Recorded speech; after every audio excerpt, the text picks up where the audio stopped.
ఈరోజు మనం కార్తీక పురాణం 3వ అధ్యాయం గురించి తెలుసుకుందాం. ఈ 3వ అధ్యాయంలో వశిష్ఠ మహర్షి జనక మహారాజుకి నదీ స్నాన మహత్యం గురించి తెలుపుతాడు. అదేంటో ఇప్పుడు చూద్దాం. జనక మహారాజా, కార్తీక మాసం మాసాలన్నింటిలోకి చాలా గొప్పది.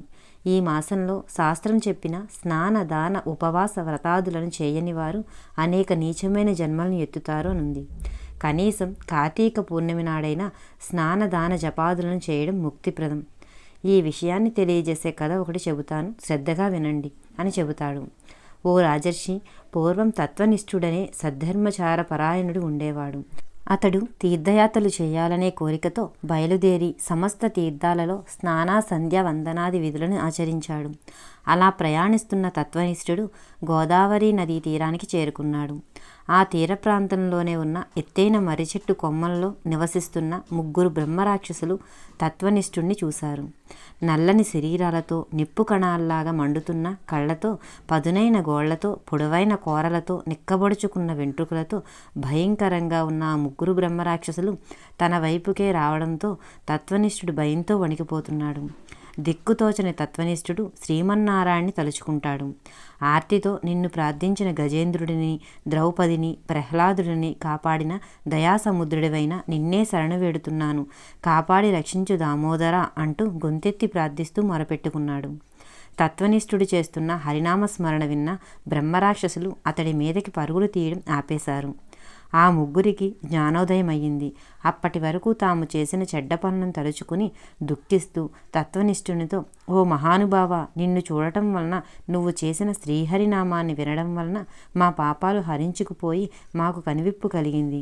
మేము నీకు ఏ విధమైన అపకారము చేయము అంటూ అతడికి నమస్కరించారు. బ్రహ్మరాక్షసులు అన్న మాటలు విన్నాక తత్వనిష్ఠుడు తేరుకుని స్థిమితపడ్డాడు.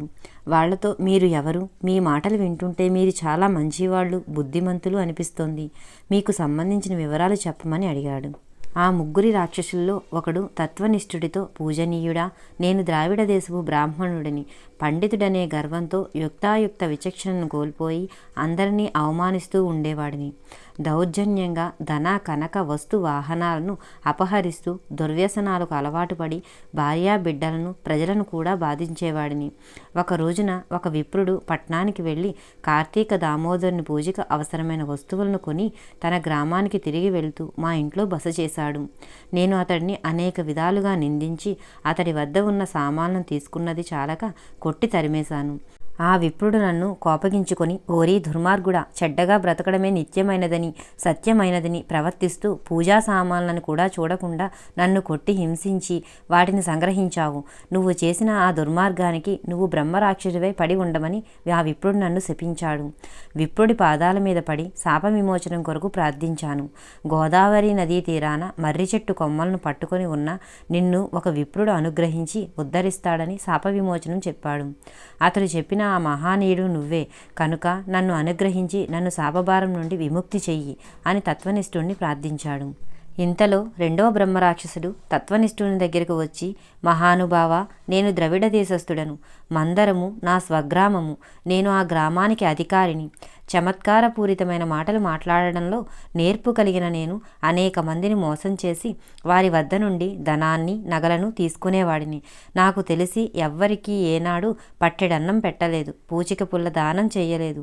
ఎవరి పట్ల దయాదాక్షిణ్యం లేనివాడినై ప్రవర్తించిన కారణంగానే నేను ఇలా బ్రహ్మరాక్షసునిలాగా జీవితాన్ని గడుపుతున్నాను. నన్ను ఈ పాపలోకంలో నుంచి బయటపడేసి రక్షించు తండ్రి అని తత్వనిష్ఠుణ్ణి ప్రార్థించాడు. ఇక 3వ బ్రహ్మరాక్షసుడు కూడా తన గాథను తత్వనిష్ఠునితో ఈ విధంగా మొరపెట్టుకుంటున్నాడు. ఓ బ్రాహ్మణ శ్రేష్ఠుడా, నేను ఆంధ్రదేశము వాడిని. విష్ణువాలయంలో అర్చకుడను. అర్చకుడికి ఉండవలసిన మంచి లక్షణాలు ఏవీ నాలో లేవు. ఆలయంలో నేను చేయకూడని అత్యాచారాలు ఎన్నో చేశాను. భక్తులను పీడించాను, స్త్రీలను అవమానించాను, బంధువర్గాన్ని దూషించాను. భగవంతునికి సంబంధించిన స్థిర చర ఆస్తులను వేశ్యలకు సమర్పించాను. భార్యా బిడ్డల మంచి చెడులను ఏమాత్రం పట్టించుకోలేదు.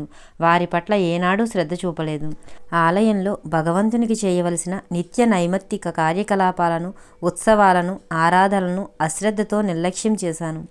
ఇహలోకంలో అనుభవించే సుఖ సంతోషాలు, భోగభాగ్యాలు, వాటి పట్ల నాకు గల వ్యామోహం ఏవీ శాశ్వతం కాదని తెలుసుకోలేకపోయాను. ఆ కారణంగా నేను చేసిన దుష్కృత్యాలకు అంతే లేదు.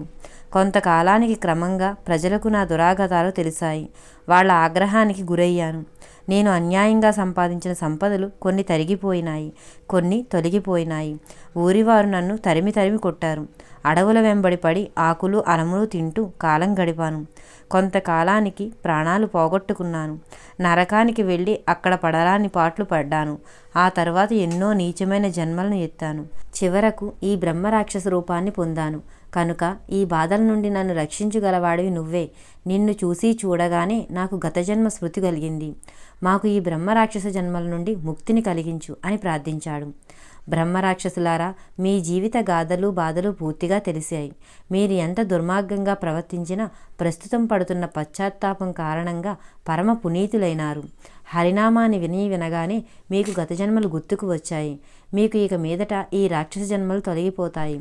ప్రస్తుతం జరుగుతున్నది కార్తీక మాసం. ఈ మాసంలో పవిత్రమైన జలాలలో స్నానం చేసిన వాళ్ళకి పుణ్యగతులు లభిస్తాయనే మాట సత్యం.